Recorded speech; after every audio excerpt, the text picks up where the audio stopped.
Новое шоу в туркменском цирке. Программа подготовлена по случаю празднования Курбан-байрам.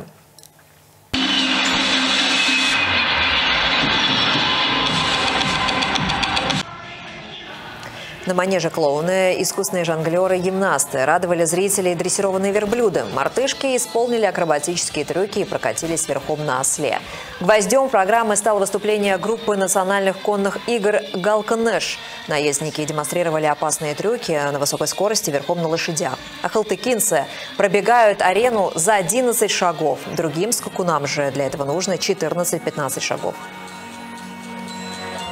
Мне очень нравится структура цирка, все, что связано с цирком. Поэтому как можно не любить таких красивых животных, как лошади? Вот теперь я, к счастью, участник этой прекрасной группы, конной акробатической группы «Галканеш». Наша группа пятикратный чемпион во всемирных фестивалях,